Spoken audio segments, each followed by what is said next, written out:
Следите, Трилинг, по подолг период премиерот Ковачевски, лидерот на ВМРО ДПМН, очевидно ги оставивија настрана суетата и наетот и решија да седнат на заедничка маса.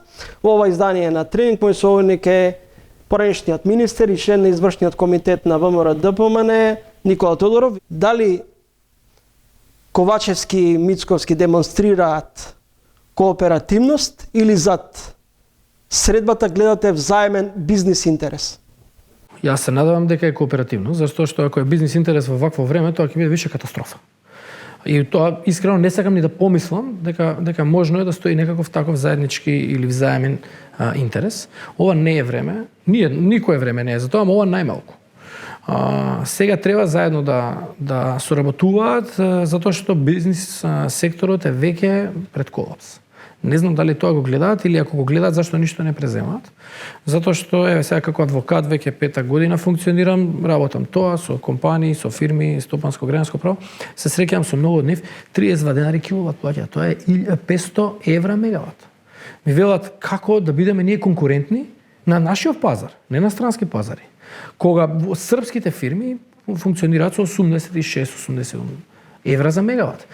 Цената на чинење на нашите производи од фабрика е повисока него они со која што тука настапуваат на пазар. Ние ќе го изгубиме домашниот пазар, а не странски да освојуваме.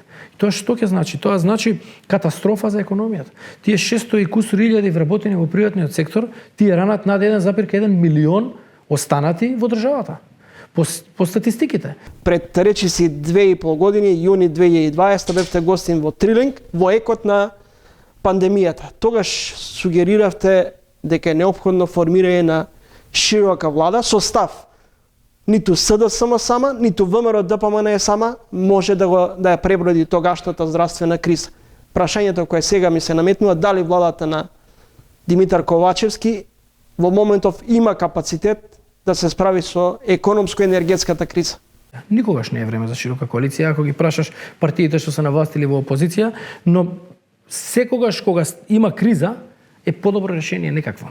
Затоа што без широка коалиција доаѓаме до ова што го имаме денеска. Значи навреди од двете страни. Како во ваков политички анимозитет би функционирале заеднички?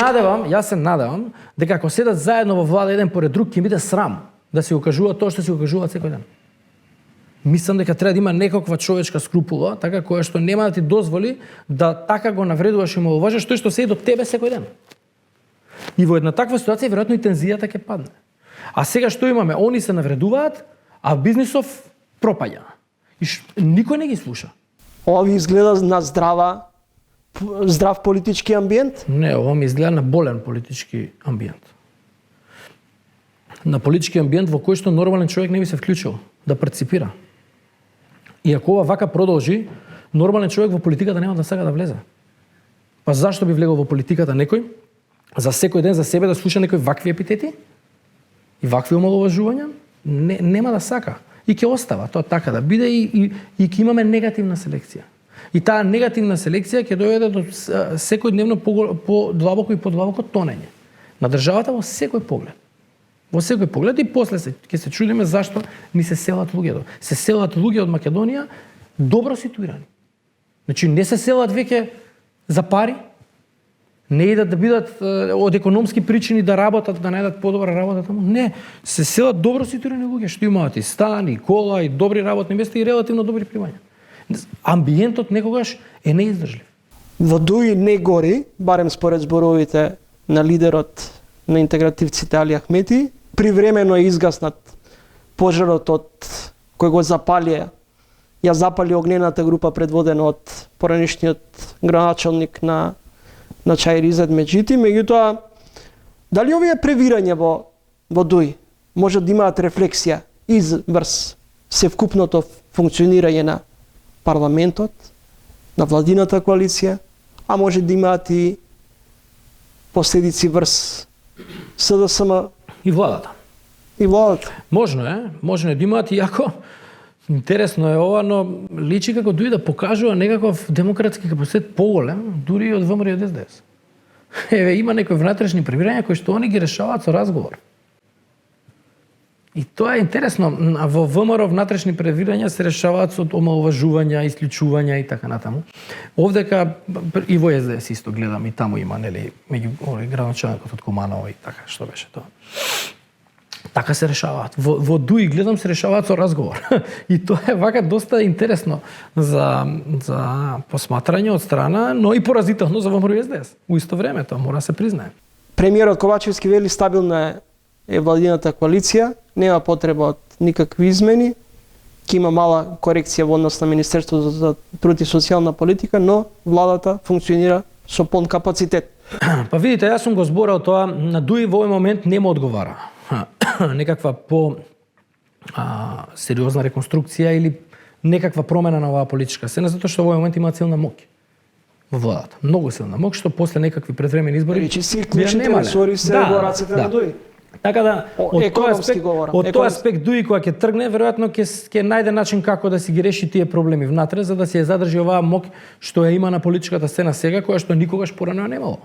Дали обидите за фракционерство кај интегративците се само како резултат на незадоволство кон Артан Груби или преку Артан Груби целта е Али Ахмети? Не знам тоа да ви кажам, сепак тоа е некој внатрешно прашање на ДУИ за кое што треба нив да ги прашате, до толку не сум навлезен во нивните меѓусебни односи, но она што го кажав претходно, останувам на тоа, мислам дека прва водилка ќе им биде моќта, политичката моќ која што имаат сега и која што може да си ја нарушат, доколку настане некакво пореметување или потрес внатре во ДУИ. Како адутот на Мицковски, градоначалничката на македонската престолнина, Даниела Арсовска, сега стана главниот критичар на лидерот на најголемата опозицијска партија, речи си секојдневно го повикува, цитирам, шпицниот играч, мислејќи на Мицковски, да излезе на дебата. Го обвинува за криминал, за корупција. Многу сериозно е тоа, затоа што сепак градоначалникот на град Скопје е силна политичка фигура на политичката сцена во Македонија, затоа што градот Скопје не може да се изедначи со премиер или можеби со некој појак министер, ама е тука некаде. Така да тоа е важна политичка фигура и затоа велам лошо е што ВМРО ДПМН во овој момент го губи тоа важно политичко место. Зашто тоа политичко место носи моќ и носи можност за подобар исход на следните парламентарни избори или обратно за полош исход на следните парламентарни избори. Овие обвинувања за корупција ги следам, но не знам што да кажам, се уште на ниво на некакви си вербални обвинувања, нема ништо опипливо што упатува на тоа дека на вистина има такво нешто. Дали одметнувањето на Арсовска е од некаде инструирано и од кого би бил? Како одеднаш стана главниот гласноговорник и критичар? Немам контакт со незе, но во секој случај тоа оди повторно на, како да кажеме, на контото на председателот на партијата, затоа што тој ја одбрал, така, на крај на денот. Во наредните неколку минути при крајот од овој разговор и за проблемот кој подолг период се соочува државата е спорот со Бугарија. Вие во една прилика ќе кажете, македонско-бугарскиот случај прилично сум сигурен дека има трети играч кој е прилично моќен на глобално ниво и од него продуцира контролирана нестабилност. Проблемот не смее со децении да трае. Станавме членка на НАТО, стартуваше скринингот со ЕУ, меѓутоа и натаму има сомнеш дека бугарските власти би можеле да ни создаваат сопки на патот до членство. Има еден извештај уште 60-тите години кој што е декласифициран од америчката администрација, декласифициран е 2000 година, мислам, кај што е објаснето ова зашто се случува. Па викат во тој извештај, секогаш кога Русија сака да ги затопли односите со Југославија, преку Бугарија го релаксира македонското прашање. И секогаш кога сака да ги затегне односите со Југославија, преку Бугарија го актуализира македонското прашање. И ова е уште 60 години напишано и до ден денеска не гледам дека има некаква промена. Кај нас тоа обратно тука се сваќа или се интерпретира многу често, но тоа е заради една силна пропаганда која што е во позадина на целата на целата оваа работа. Во секој случај, мислам дека ова што се случува помеѓу Македонија и Бугарија е жално. Многу жално. Ние не сме толку далеку едни од други, никако. Ни географски, ни па јазично, така лесно можеме да се разбереме, да комуницираме, ни во некои културолошки навики и така натаму. Така да жално е ова што се случува помеѓу овие две нации. Инсистирањето од нивна страна дека ние денеска треба да кажеме дека сме бугари е лошо и е нецивилизацијско, антицивилизацијско. Еднаш имам напишано 2 милиони македонци никогаш нема да прифатат дека Гоце Делчев е бугарин. Но 8 милиони бугари никогаш нема да прифатат дека Гоце Делчев македонец. И тоа никогаш нема да се случи. Значи не знам какви притисоци да ни прават. Кај нас нема политичар. Ни сега, ни па ќе се роди, мислам. Што ќе може да каже и да прифати и да наметне дека Гоце Делчев бил бугарин. Нема да поддржиме уставни промени. Како тоа најголемата опозицијска партија, која до вчера беше, или голем дел од потесното раководство тогашно на ВМРО ДПМН имаше одлични конекции со ВМРО и милуваше одлични со ВМРО со Бугарија, денес стана главен противник на источниот сосед. Се сеќавам кога се поставуваше споменикот на Тодор Александров во кисела вода.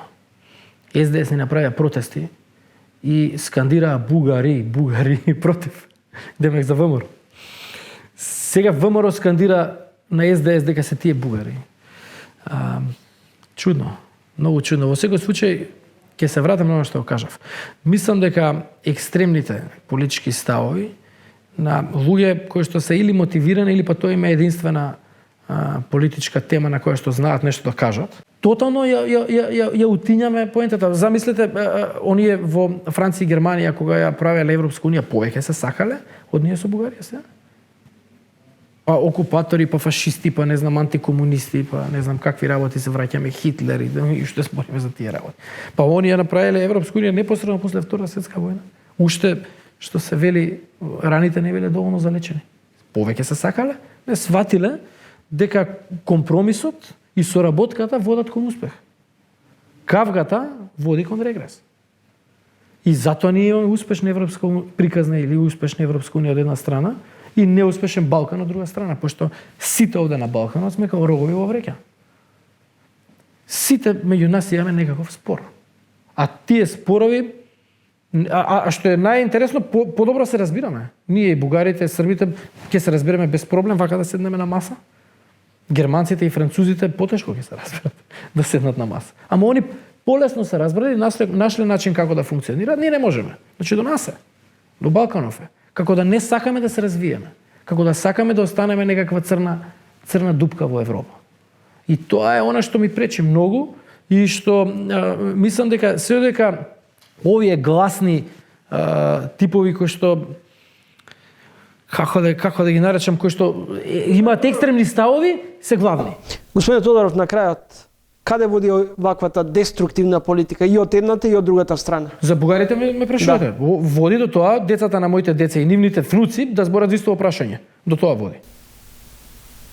Што значи се враќаме на првичната ваша теза дека ќе биде опасно ако со децении се решава проблем. Многу опасно.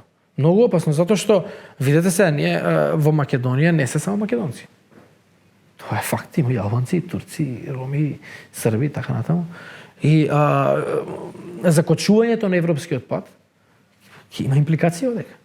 Тоа ќе доведе до некаква сериозна политичка криза, нестабилност, економска нестабилност, не знам, уставни кризи, како сакате. И тоа ќе доведува до ерозија, тотална. И општествена, и економска, и што ќе се случува, ќе си одат луѓето, повторно.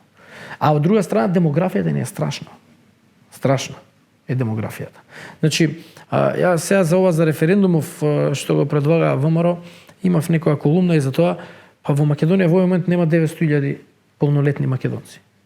Знаете тоа каква демографска катастрофа ни се случува нас? Без иселувањето. Ако на ова го надодадеме иселувањето, ние за 20-30 години овдека македонците многу ќе паднат процентуално. Многу ќе паднат процентуално, но тоа и тоа е голем проблем, а уште поголем проблем е што ќе падне вкупното население на државата. Па каков пазар ќе бидеме ние? За кој ќе бидеме интересни? Која голема компанија ќе дојде тука и зашто дојде тука кога нема кој да работи? И ова се прашања кои што треба да не замислуваат и кои што треба да не натераат стратешки да размислуваме. Затоа што некогаш во политиката е подобро да донесеш малку штетна одлука денес, за да не донесеш многу штетна одлука утре. И тоа е нешто на кое што политичарите мора да го стават во равенката кога ги носат одлуките. Ама за тоа треба соработка. За тоа не треба ти си кодош, ти си дезертер, ти си криминалец, ти си доушник, ти си насилник. Тоа не, така не може. Сега ако почнеме ние да се навредуваме на емисијата, на што ќе личеше таа емисија? Циркус. И благодарам за гостувањето во емисијата. Фала и на вас за поканата. Поштаните че тоа беше Никола Тодоров, поранешен министер и член на извршниот комитет на ВМРО ДПМН.